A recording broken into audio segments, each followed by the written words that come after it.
Hey guys, and welcome to my review of the Grado PS1000. So Grado, obviously American company, and well known in the headphone industry for having quite a unique sound signature of their headphones, or quite a rocky, airy and musical sound to them. And this is their flagship, the PS1000. In the UK it's very expensive. It's one of the most expensive headphones at roughly £2,000, so that is a lot of money for a pair of headphones, and you can get it from numerous places, but the place that I've got my pair in from, and the place that I'll probably send you to, is Item Audio in the UK, just because of their unique service that they provide you. They pretty much allow you to borrow the headphones for a amount of time, so you can get to know them and see if they're for you. And obviously they have quite a range, and they do Grado, obviously, they do Odyssey with the LCD2, LCD3, Fostex with the TH600 and TH900, so they do a lot of high-end headphones.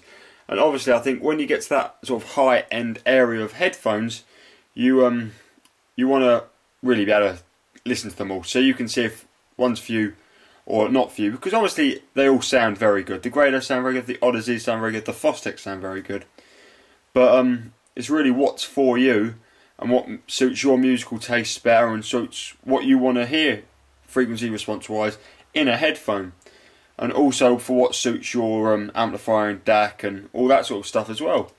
So being able to try is great, and nothing beats trying it in your own house. Obviously you can maybe go places to try them, but that's obviously not ideal, especially for an open back headphone like these and the other mentioned headphones. So yeah, you can go. Obviously you have to pay a deposit because they are expensive headphones. They're not just shipping £5 grand worth of gears to you.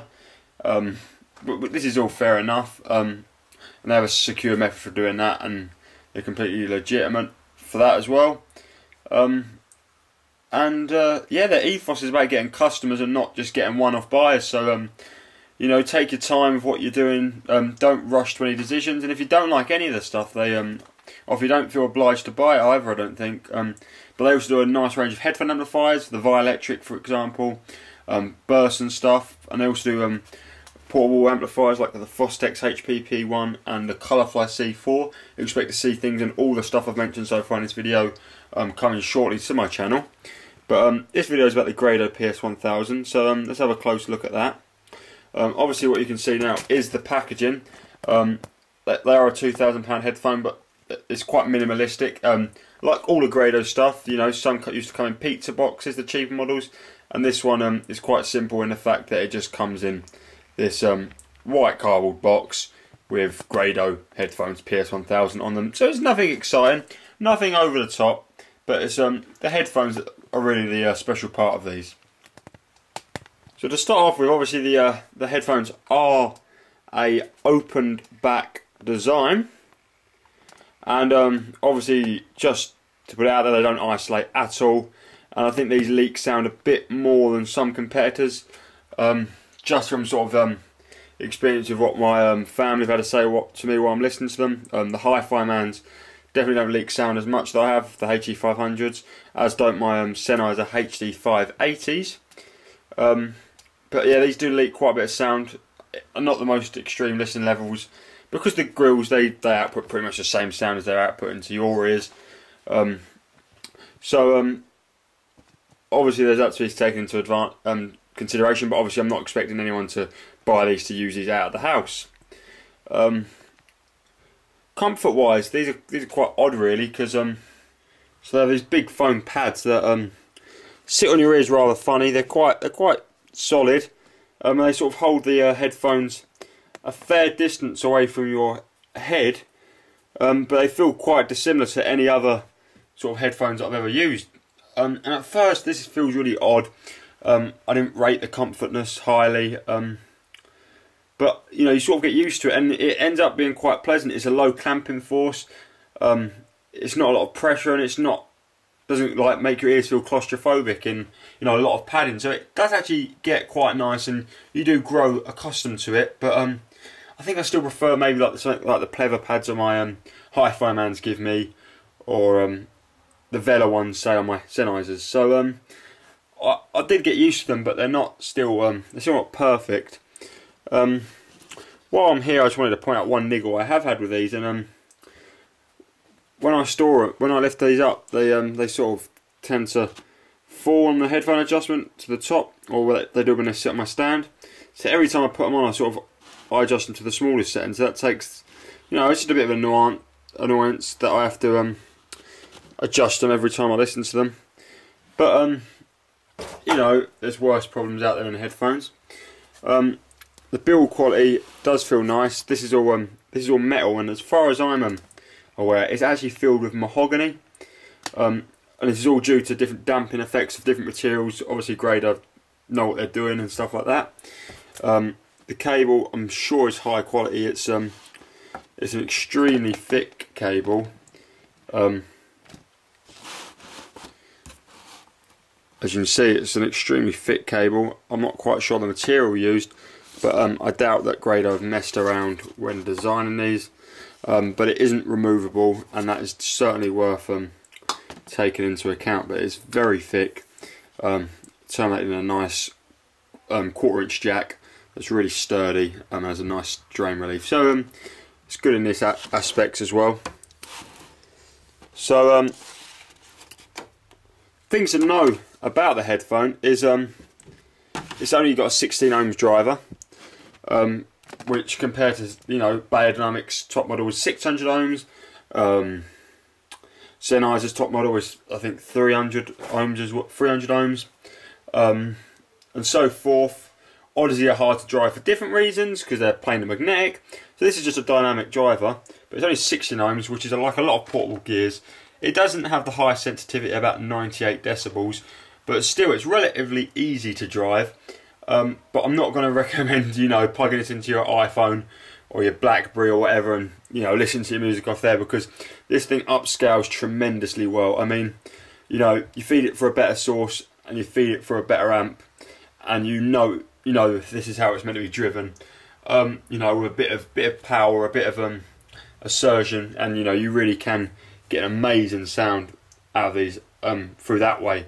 Now, I'm not saying you need to get a 20 grand setup to listen to them from, but I've been listening to the Rain Audio X3 DAC with them, which it comes in at, I think it's $1,600, and I've been listening to them with the Vielectric V200, which is about £800, £700 maybe. So and also have about a grand's worth of cables in that setup. But so I've been listening to it, nothing extremely high end, and I've tried it on the other higher end setups, and I did prefer it on a few other devices. But it's not the hardest thing to drive, but I do urge you to, if you get it, to use it on a higher end system. So the sound of these, the sound quality is amazing. These are some of the best sounding headphones I've ever tried, without a question of a doubt. So the thing is, they are really in the expensive category of £2,000.